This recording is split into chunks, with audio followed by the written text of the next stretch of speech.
Good morning, all you Suhai AP Bio students. Rise and shine, dudes and dudettes. It's another frigid morning and time to get to work. Today we begin our next series of podcasts on photosynthesis. So get your notes out and something to write with, and let's autotroph. See what I tried to do there? Okay, so let's get right into this important chemical process. First, write in your notes that there are three classes of organisms that photosynthesize: plants, algae, and cyanobacteria. So plants, algae, and cyanobacteria. Also write that photosynthesis is made up of two general separate processes. The first is the energy building reactions that collect light and convert it into ATP.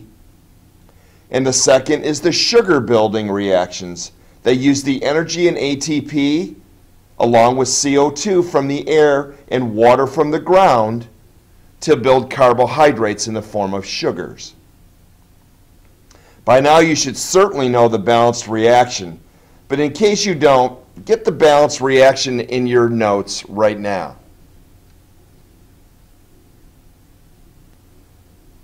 We already know that it's photosynthesis that actually allows plants to grow, right?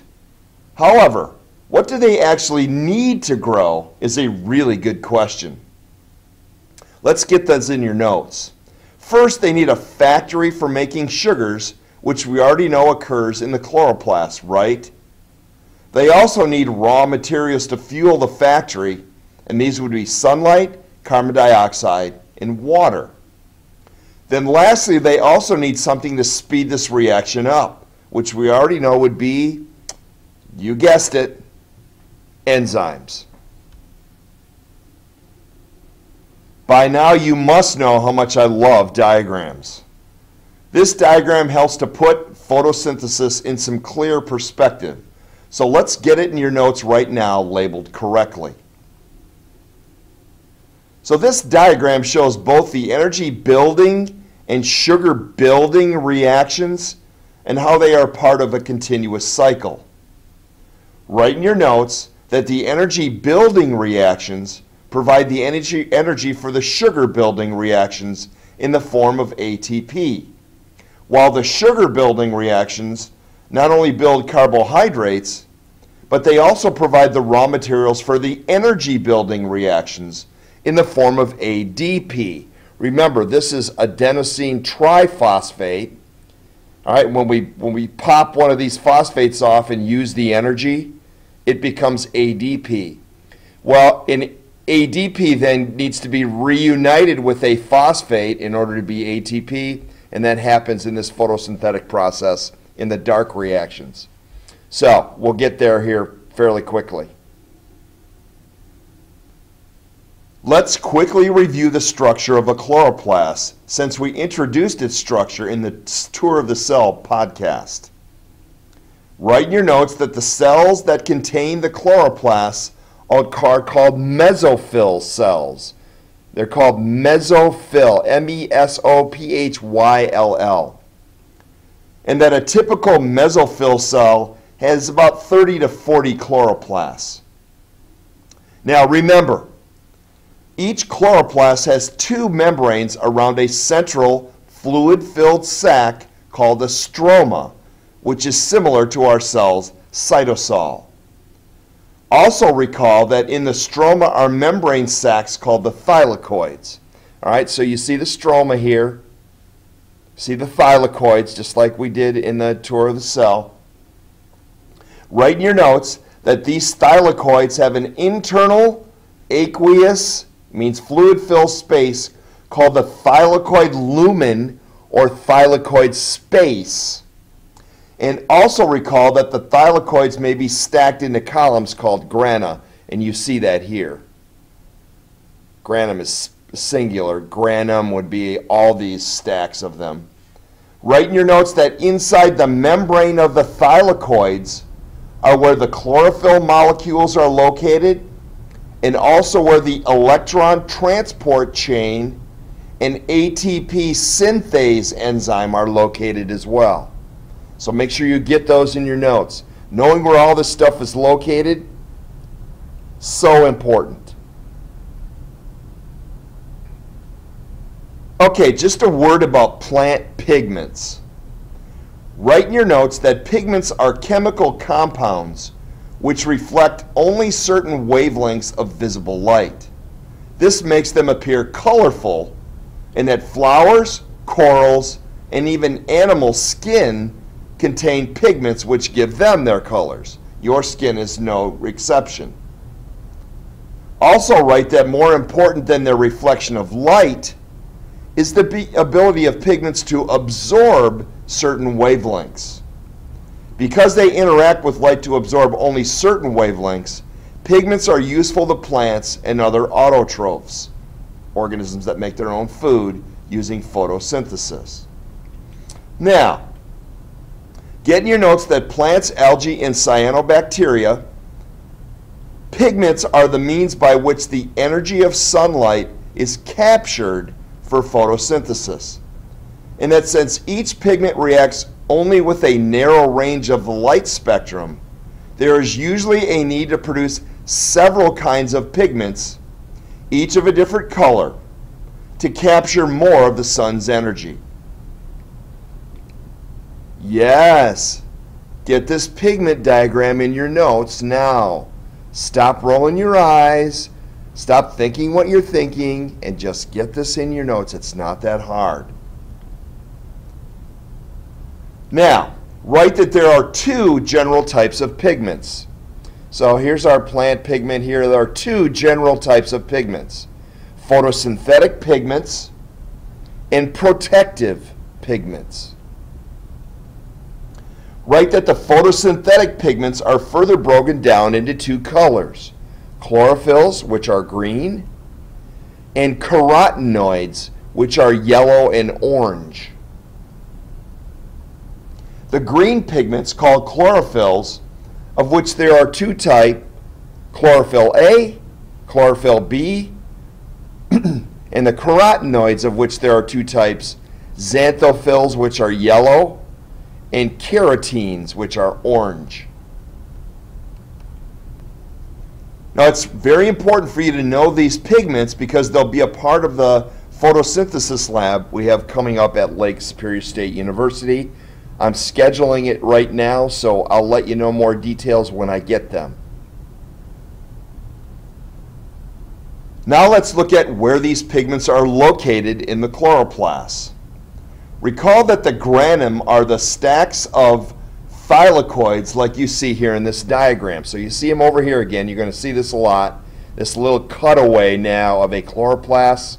And here are the granum or stacks of thylakoids. Write in your notes that the photosynthetic pigments are embedded in the thylakoid membranes and are arranged in what are called photosystems. Okay? Photosystems. Now you see one right here. So here you see this little circular thing we're going to give a name to here in a second. But these now are embedded right in the thylakoid membrane. You see now the heads and tails of the membrane embedded right in it, just like a channel protein is. Now, also write that a photosystem, easy for me to say, is simply a collection of pigment molecules embedded in a protein located in the thylakoid membrane. Also write that these pigments are clustered in a round structure. Okay, here's our round structure.